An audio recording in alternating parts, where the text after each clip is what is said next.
श्री गुरु चरण सरोज रज निज मन मुकुर सुधारि। शरणहु रघुवर बिमल यश जो दायक फल चारु। सियावर रामचंद्र की जय। पवन सुत हनुमान की जय। बोलो भाई सब संतन की जय। 298 के बाद। तब मैना हिमवंतु आनंदे पुनि पुनि पार्वती पद बंदे। नारी पुरुष शिशु जुवा सयाने नगर लोग सब अति हर्षाने। लगे होनपुर मंगल गाना सजे सबहि हाटक घटनाना। भांति अनेक भई जीवनारा सूप शास्त्र जस कछु व्यवहारा। सो जीवनार की जाई बखानी बसहि भवन जहि मातु भवानी। सादर बोले सकल बराती विष्णु बिरंच देव सब जाति। विविध भांति बैठी जीवनारा लागे परुसन निपुण सुवारा। नार वृंद सुर जेवती जानी लगी देन गारी मृदुबानी। गारी मधुर स्वर देहि सुंदर बिंग वचन सुनावई।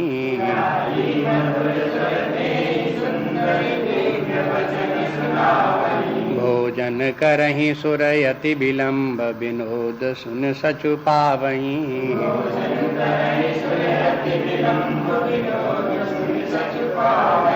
जेवत जो बढ़्यो आनंद सो मुख कोटहु न परै कयो।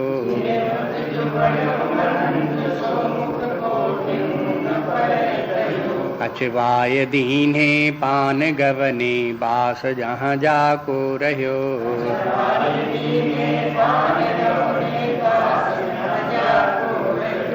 बहुर मुनि न हिमवंत कहूँ लगन सुनाई आए।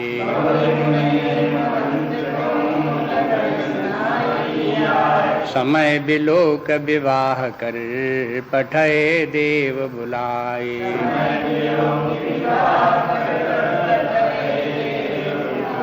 सियावर रामचंद्र की जय। पवन सुत हनुमान की जय। बोलो भाई सब संतन की जय।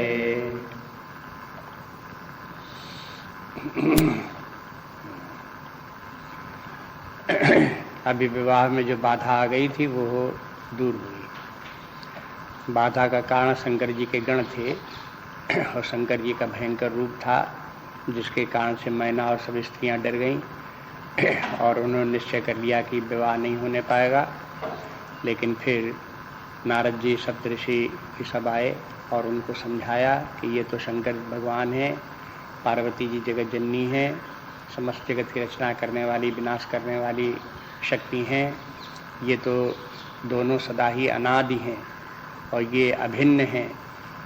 इनको ये समझना तुम कम इनसे विवाह नहीं करेंगे, ये तो नासमझी की बातें हैं। ये सब जब उनको समझा दी तो मैना को समझ में आ गई।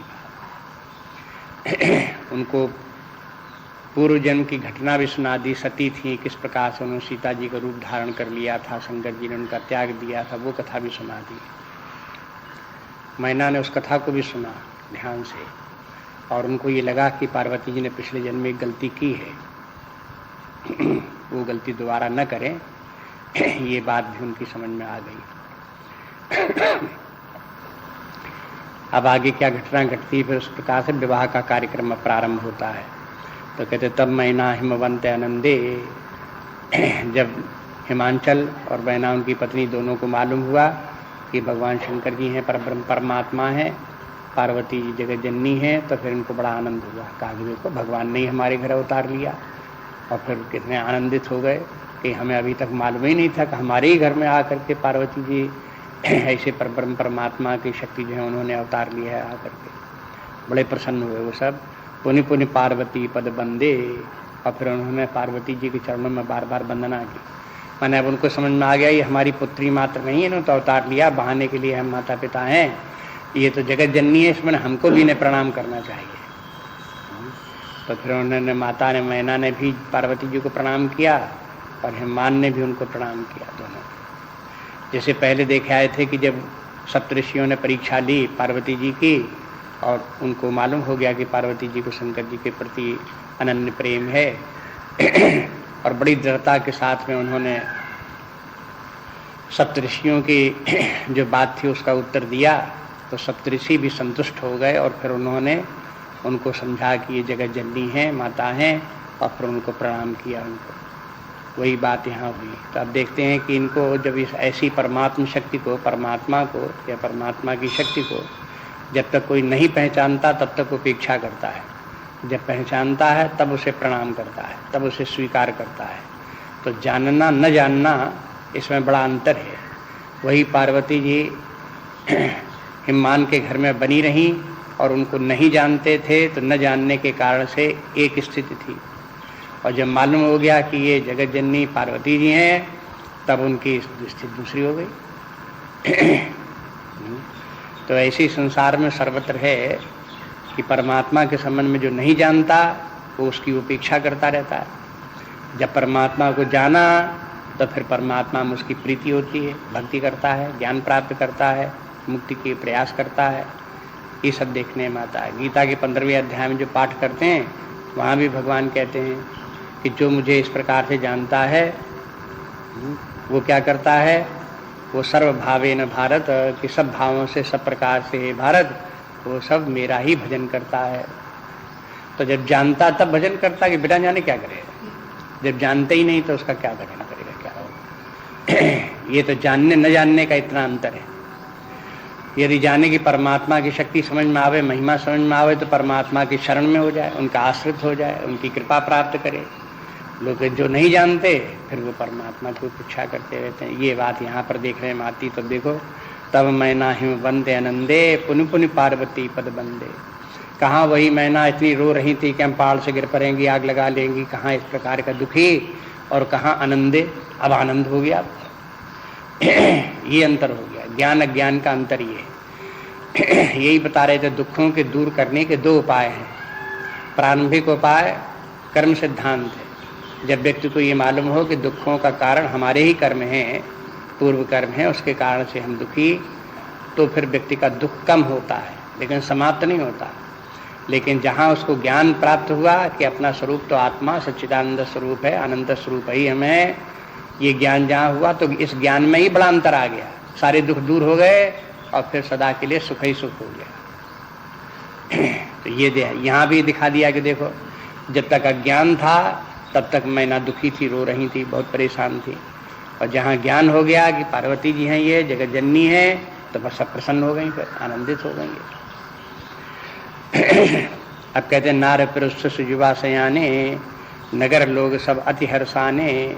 अब ये सब बात सारे नगर में फैल गई। जैसे पहले बताया था क्षण में व्यापे सकलपुर, घर घर ये संवाद सारे नगर में क्षण मात्र में फैल गया। तो फिर सब स्त्री पुरुष सब के सब बड़े प्रसन्न हो गए। सबको लगा कि देखो हमारे नगर में ये भगवान ही अवतार लिए, और वो शंकर जी आए हैं, भगवान ही आए हुए हैं, और उन्हीं का विवाह हो रहा है। तब उनको बड़ी प्रसन्नता हुई, तो भगवान का ही विवाह हम लोग देखेंगे और भगवान के दर्शन हमको प्राप्त हो रहे हैं। जो भगवान के दर्शन बड़े ही दुर्लभ हैं, लोगों को नहीं प्राप्त होते हुए हमारे नगर में अपने आप आ गए हैं, हमको सबको उनको दर्शन को प्राप्त हो रहे हैं। ऐसे समझ करके स्त्री पुरुष युवा बालक वृद्ध सभी लोग सब प्रसन्न हो गए और लगे होनपुर मंगल गाना, और नगर भर में सब मंगल गान होने लगे।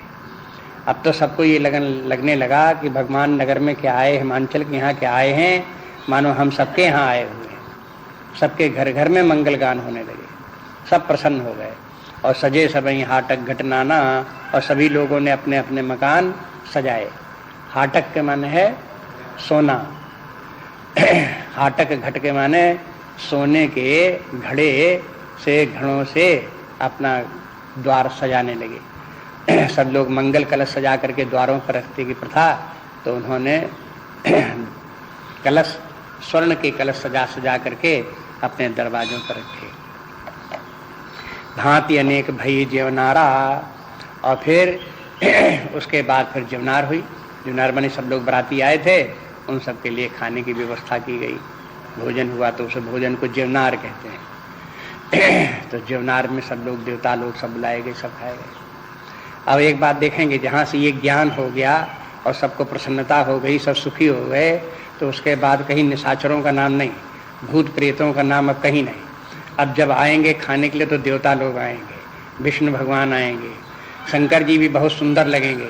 अब पहले जो बड़े भयंकर लग रहे थे, अब कुछ भयंकर नहीं लगेंगे, अब सुंदर ही सुंदर लगेंगे। आगे जितना देखेंगे तो शैली तुलसीदास जी की बदल गई क्योंकि पहले की स्थित बात दूसरी थी, अज्ञान था, अब ज्ञान हो गया, उसकी बात ही दूसरी है ज्ञान में। तो भांति अनेक भई जीवनारा, सूप शास्त्र जत कछु व्यवहारा।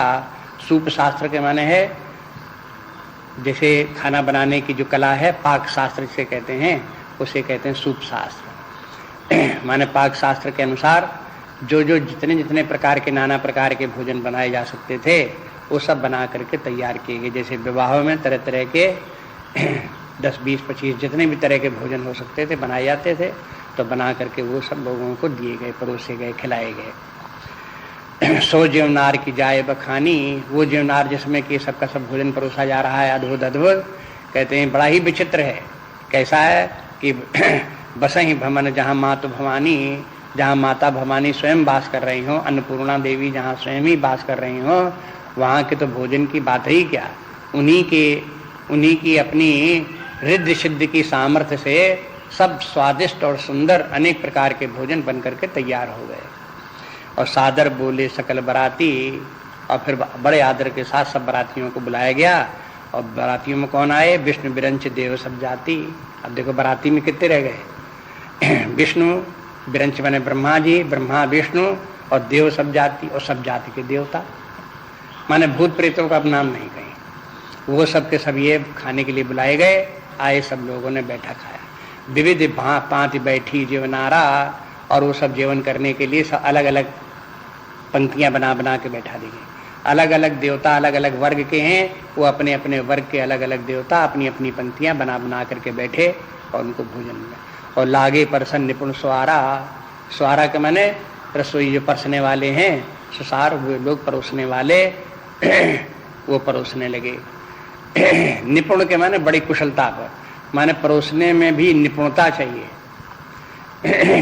जिन्होंने परोसा नहीं कभी, तो उनको ये काम नहीं आता, उनसे गलती हो जाती है। वो को एक ही जगह परसते रहें और बाकी सब लोग बैठे रहें, उनको ध्यान ही ना आवे कि हमें जल्दी जल्दी सबको परोसना है। और कहीं इतना परोस दें कि जितना खा नहीं सकता उतना एक ही जगह परोस दें, और कहीं को इतना कम दें कि वो उसको थोड़ी से मिले। अरे तो उसको परोसने वाले को देख करके जितना जो मांगे उसके हिसाब से उतना परोसे, और जल्दी जल्दी परोसे, सबको परोसे, सफाई से परोसे। अब ये नहीं कि जहाँ चलते जाते नीचे टपकता जा रहा है, गिराते जा रहे हैं, गंदा करते जा रहे हैं। अरे तो ये कहते हैं बड़ी निपुणता की जरूरत उसमें परोसने में। ये भी सीखना पड़ता, अभ्यास डालना पड़ता, सफाई से सबके सब। कहीं कहीं जो है वो अपने परोसने वाले अपने ही कपड़े खराब कर लेते हैं, कहीं हल्दी लग गई, कहीं कुछ लग गई, कहीं भाई ये क्या हो गया कपड़े कैसे, अरे साहब परोसे थे आज हमने, तो परोसना क्या काम किया, उन्होंने अपने कपड़े खराब कर लिए। तो ये सब निपुणता नहीं है, इसलिए इस प्रकार की बात हो। तो बड़ी होशियारी से वो सब लोगों ने परोसा, सबके बहुत जल्दी सबके यहाँ परोस गया। बारातों में पहले देखते थे कि आधे घंटे लोग बैठे रहते थे, परोसा जाता था, बड़ी देर में परोस करके, तब तक कुछ लड़के वड़के होते तो सो ही जाते थे। फिर उनको जगाया जाए कि परोस गया है, जागो खाओ, तब खाए। ऐसा परोसना कितनी देर तक परोसते रहो। खाने के लिए 10 मिनट में खा लिया, और परोसने के लिए घंटा भर लगे उन परोसने में। तो उसको भी जल्दी परोसना चाहिए। जब खाने के लिए बैठे हुए हैं तो बहुत विलम्ब नहीं करना चाहिए। तो नारे वृंद सुर जेवत जानी। और फिर जब देखा कि स्त्रियों ने जब वहाँ के देखा कि अब सब लोग खाने लगे हैं, खाना परोस गया और सब लोग खाने भी लगे हैं। जब खाने लगे तो स्त्रियों ने क्या किया कि लगी देने गारी मृदबानी, अब गाली गाई जाने लगी। अब देखो खाते समय बारातों में स्त्रियां गाली गाती हैं उनको नाम ले ले करके अलग अलग उनको, तो वो भी इसमें ये तुलसीदास जी ने उसका भी अपना शामिल कर लिया, गाली देने लगी। अब हालांकि देखो अब ये आगे चल करके देखते हैं सीता जी के बारात में भी इसी प्रकार से होता है, गालियाँ होती हैं ये, लेकिन वहाँ कहते हैं कि ये गालियाँ ऐसी नहीं कि लोगों को खराब लगे। लोग बाग इन गालियों को सुनते हैं और हंसते हैं और प्रसन्न होकर खाते हैं। माने खाना खाने वाले लोगों को हंसाने के लिए गालियाँ दी जा रही हैं, उनको दुखी करने के लिए नहीं, उनको भगा देने के लिए नहीं। खाना खाते समय लोग बाग प्रसन्न रहें तो उनको उसी प्रकार की गालियाँ, मजाक वाली गालियाँ लगी देने गारी मृदुबानी। गारी मधुर सुर देहि सुंदर व्यंग वचन सुनावहीं। बस गाली देती हैं और व्यंग वचन बोलते हैं, तो व्यंग वचन सुन सुन करके वो सब लोग प्रसन्न होते हैं। और भोजन करहीं सुर अति विलम्ब विनोद सुन सच पावहीं। विनोद में प्रसन्नता होती, देवता लोग सुनते हैं उनको तो बड़ी प्रसन्नता होती। और फिर देवता लोग गालियाँ सुनने की इच्छा के कारण देर तक खाते रहते हैं। कहते हैं भोजन करहीं सुर अति विलम्ब, बड़ी देर तक खाना खाते रहते हैं, जिससे कि उनकी गालियाँ चलती रहें और गालियाँ सुनने को मिलती रहें। तो मैंने ऐसा भी है कहीं ये बारात की गालियाँ तो सुनना जो है लोगों को सौभाग्य लगता है कि देखो कितना अच्छा हुआ, गाली सुनने को मिली, उसमें भी प्रसन्न होते हैं। और बड़ी देर तक खाया उन्होंने। और जेवत जो बढ़े वो आनंद सो सुख कोटे हूँ न परे कहीं। खाना खाते समय जैसा आनंद बढ़ा, कहते कहते वो कोटे हूँ मुख से उसको वर्णन किया जाए तो नहीं कह सकते। मैंने खूब प्रसन्नता के साथ में खाना भोजन खिलाया गया, स्त्रियां भी प्रसन्नता के साथ गा रही हैं, खाने वाले भी बड़ी प्रसन्नता के साथ खा रहे हैं। इस प्रकार से आनंद में खाना सबका सब हुआ। अचवाय दीने पान गमने बास जहाँ जा को रहे हो। अचवाय दीने के माने खाना खाने के बाद फिर उनको कुल्ला करा दिया तो अचवाय दीने कह दिया हो गया। अचवाय दीने पान दीने पान, और उसके बाद उनको खाने के लिए पान दिए गए, पान लिए सब लोगों ने। गवने बास जहाँ जा को रहे हो, और फिर अपने अपने जनवासे में जहाँ जिसको स्थान दिया गया था ठहरने के लिए तो अपने जनवासे में चले गए। इस प्रकार से भोजन हो गया, भोजन का वर्णन हो गया। अब यहाँ भी जैसे भोजन का वर्णन बारात की भोजन का है, आगे इससे भी ज़्यादा विस्तार में जनकपुरी में भोजन का वर्णन होगा, वहाँ और ज़्यादा विस्तार होगा। सब बातें अलग अलग गिनाई जाएंगी, सब किस किस प्रकार से हुआ, यहाँ संक्षेप में कह रहे हैं सभी। इसके बाद फिर कहते हैं बहुर मुन हिमवंत कहूँ लगन सुनाई आए। अब वहाँ अब क्या हुआ कि बाराती लोग तो अपने जहाँ ठहरे हुए तो वहाँ पहुँच गए, और वहाँ उनको कोई काम था नहीं, खाए पिए अपने, और जहाँ ठहरने का था वहाँ बैठे आराम करने लगे। लेकिन यहाँ पर तो जो जहाँ खाना खिलाने की व्यवस्था की गई थी हिमान के यहाँ, वहाँ अब सब सफाई होने लगी, सामान बटोरा जाने लगा, किनारे किया जाने लगा। अब वहाँ सबको बुला करके, अब उनको बुला करके बारातियों को मंडप के नीचे विवाह का कार्यक्रम करना है, लेकिन उसमें वहाँ काम चल रहा है इसलिए देर लग रही है। तो देर लग रही तब क्या किया गया कि वहाँ से जनवासे से सप्तऋषियों को भेजा गया कि तुम जाओ हिमांचल के यहाँ, और जो उन्होंने लगन पत्रिका दी थी कि देखो अमुक अमुक लगन पर ये सब विवाह होना है, उनको लगन पत्रिका जाके सुनाओ, याद दिलाओ उनको कि वो लगन का समय बीता जा रहा है, जल्दी कराओ। तो इसलिए फिर लगन पत्रिका लेकर के जाते हैं। बहुर मुनिन हिमवंत कहूँ लगन सुनाई आए। मुनिन हिमवंत कहाँ, माने वो सप्तऋषियों ने, मुनिन बहुवचन में है, इसके माने सप्तऋषि आए और उन्होंने हिमांचल को वो लगन सुनाई आकर के। तो अब इस लगन के सुनाने का, ये तो हिमांचल ने ही लगन पत्रिका बनवा करके भेजी थी, तो लगन का समय तो इनको मालूम था ही, लेकिन लगन का समय बीता जा रहा था तो इन मुनियों ने आकर इनको बताया कि देखो आपने ये लगन पत्रिका भेजी, उसके अनुसार तो लगन अब बस अब थोड़ी देर के आधा घंटे का टाइम और रह गया, और आप इतनी देर लगा रहे हो, तो वो कब आएंगे और कब लगन होगी, लगन तब तक निकल जाएगी। ऐसे करके उनको याद दिलाया करके। तो समय बिलो के विवाह कर, तो हिमांचल पे याद आएगा, हाँ तो विवाह का समय आ गया, लगन का समय, तो इनको बुलाना चाहिए। तो पठय देव बुलाए। तब फिर हिमांचल ने अपने यहाँ से बुलौए के लिए लोगों को भेजा और वो जा करके बरातियों को वहाँ से देवताओं को लाए, शंकर जी को लाए, जिससे कि विवाह हो। इसलिए विवाह का कार्यक्रम प्रारंभ होने पर बोली सकल सुर सादर लीने, सबहि यथोचित आसन दीने। वेदी वेद विधान संवारी, सुभग सुमंगल गावहि नारी। सिंहासन यति दिव्य सुहावा, जाय न वरण बिरंच बनावा। बैठे शिव विप्रन सिरुनाई, हृदय सुमिर निज प्रभु रघुराई। बहुर मुसनीसन उमा बुलाई, कर सिंगार सखी लय आई। देखत रूप सकल सुर मोहे, वर्णय छब असी जग कवि को है। जगदम्बिका जानी भव भामा, सुरन मन ही मन कीन प्रणामा। सुंदरता मर्याद भवानी,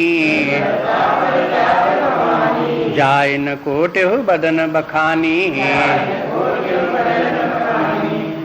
कोटि हूँ बदन नहीं बने, वर्णत जग जननी शोभा माँ।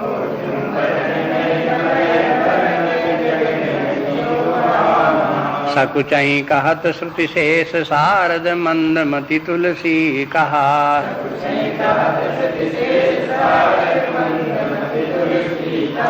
छवि खान मातु भवानी गवनी, मध्य मंडप शिव जहाँ।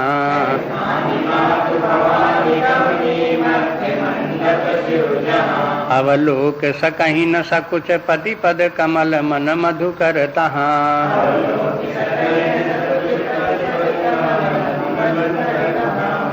मुनि अनुशासन गणपति, पूजे शंभ भवानी। को सुन संशय करे जनी, सूर्यनाद जिय जानी। सियावर रामचंद्र की।